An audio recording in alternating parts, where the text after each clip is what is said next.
멀티레이블의 장점은 현지 음악 색깔을 흡수하고 팬덤을 빠르게 확장할 수 있다는 겁니다. 하이브라는 울타리에 개성 강한 레이블이 들어오면서 하이브의 콘텐츠 생태계는 확장되고 레이블은 풍부한 자본으로 창작 활동을 진행해 선순환을 일으키겠다는 구상이죠. 그렇다면 이 체제의 단점은 아마 강한 개성이 모인 식구들이 한 지붕에 있으니까 좀 싸움이 벌어질 것 같다는 생각이 들거든요. 대표적인 게 어도어 사태잖아요. 특히 어도어는 하이브가 지분 80%를 갖고 있는데도 불구하고 이 상황을 통제하지 못했거든요.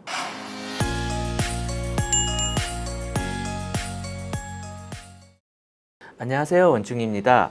투명하고 책임있는 지배구조 없이는 어떤 기업도 장기적으로 성공할 수 없다. 제임스 울펀 전 세계은행 총재가 이렇게 말했죠. 그렇다면 우리 기업들의 현실은 어떨까요?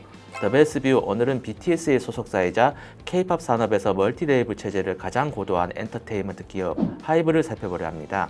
SR본부의 이지혜 기자와 함께합니다. 안녕하세요. SR본부 이지혜입니다. 국내 엔터사의 지배구조는 하이브 이전과 이후로 나뉜다고 해도 과언이 아닙니다. 하이브를 필두로 K-팝 엔터사의 제작 시스템에 큰 변화가 생겼기 때문인데요. 대표적 사례가 멀티레이블 체제죠. 이전까지만 해도 음악과 콘서트를 이제 각 엔터사의 대표 프로듀서가 총괄하는 시스템이었잖아요.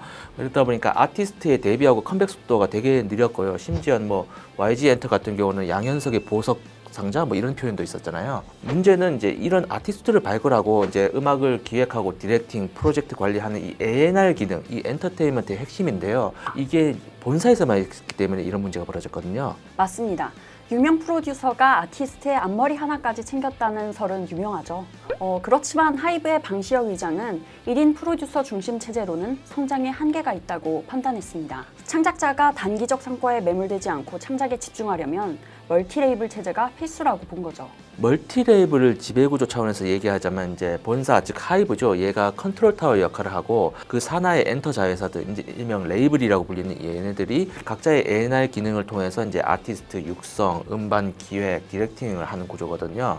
빅히트가 방탄소년단을 하고 소스뮤직이 르세라핌을 하고 어도어가 뉴진스를 디렉트하는 식이죠. 네. 쉽게 말해 힙합, 팝 등 개성이 뚜렷한 레이블이 한 그룹 안에 공존하는 구조인데요. 시장 변화에 유연하게 대응하면서도 팬덤을 넓히는 강점이 있습니다. 국내 게임 업계로 치면 여러 스튜디오가 각자 게임을 개발하고 본사는 자원과 플랫폼을 지원하는 넥슨이나 넷마블의 멀티 스튜디오 체제와 비슷합니다. 하이브의 멀티레이블 체제 시작을 알린 게 이제 소스뮤직 인수 때였죠. 2019년이었던 걸로 아는데 이제 지분 80%를 128억에 인수 취득했거든요. 아이돌 여자친구의 이제 성공 사례를 보고 이제 걸그룹 육성 거점으로 여기를 삼은 건데요. 지금도 이제 아티스트 대표적인 IP가 이제 르세라핌이 있거든요. 이듬해엔 플레디스 엔터테인먼트의 경영권 지분 85%를 2천억 원에 사들였죠. 덕분에 세븐틴이라는 강력한 아티스트 IP를 확보하면서 BTS의 매출 의존도를 97%에서 80%대로 줄이는 성과도 냈습니다. 특히 2021년은 이제 하이브의 멀티레이블 체제에서 이제 전환점이 된 해로 꼽히거든요. 이 시기에 레이블 사업부를 분할해가지고 이제 빅히트 뮤직을 세우거든요. 여기가 사실상 모태나 다름없는 곳인데 이제 이곳에 BTS라는 가장 강력한 IP를 넘겼고요. 이런 식으로 레이블 체제를 재편했죠.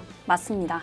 이전까지는 하이브가 BTS IP를 직접 보유하고 다른 엔터사를 인수해 아티스트 IP를 다각화하는 성격이 강했다면 이때부터 모회사 하이브가 큰 그림을 그리고 음악 레이블은 자체적으로 창작 활동과 아티스트 매출에 주력하는 구조로 바뀐 겁니다.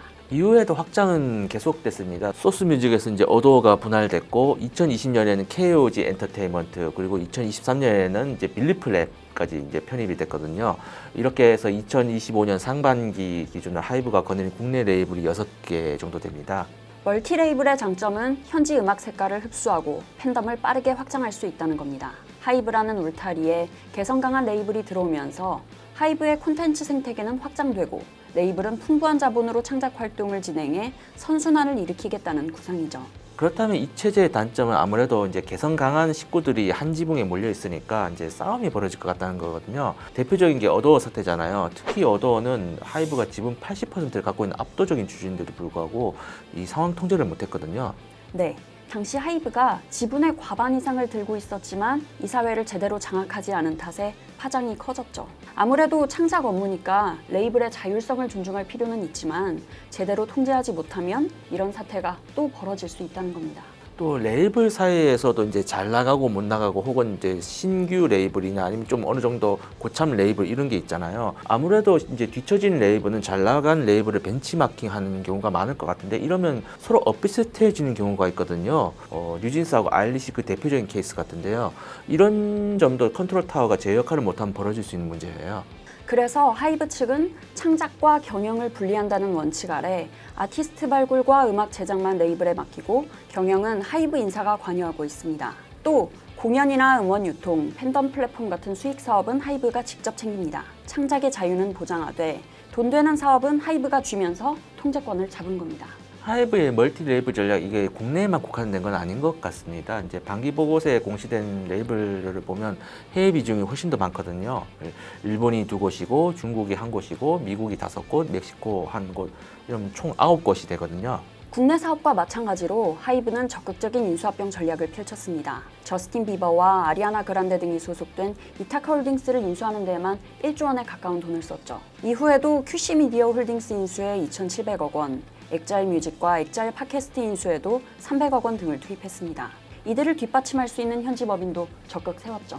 앞서 말한 이런 단점들이 있는데도 하이브가 왜 이렇게 멀티 레이블 체제를 강화한 거죠? 올해로 20주년을 맞은 하이브는 멀티 레이블 체제의 진화를 준비하고 있습니다. 바로 멀티홈, 멀티 장르 전략입니다. 단순히 한국 음악을 수출하는 차원을 넘어서서 글로벌 주류 음악 시장에서 현지 기업과 같은 로컬 플레이어가 돼야 한다는 뜻입니다. 하이브가 그동안 해외 레이블을 인수한 게 기반이 됐죠. 하이브란 사명이 벌집이라는 뜻을 가진 영어 단어와 철자가 다르지만 발음은 같다는 거 아세요? 오, 그런가요? 수많은 방들이 모여서 하나의 벌집을 이루듯이 이제 각기 다른 레이블과 아티스트가 모여서 하이브라는 거대한 음악 생태계를 만들고 있다. 뭐 이런 취지로 이제 붙여진 이름이라고 해요. 하이브가 멀티홈 전략으로 이 생태계를 어떻게 확장해 나갈지 우리가 이제 지켜봐야 할 관전 포인트죠. 이제 이 기자 오늘 수고하셨습니다. 수고하셨습니다.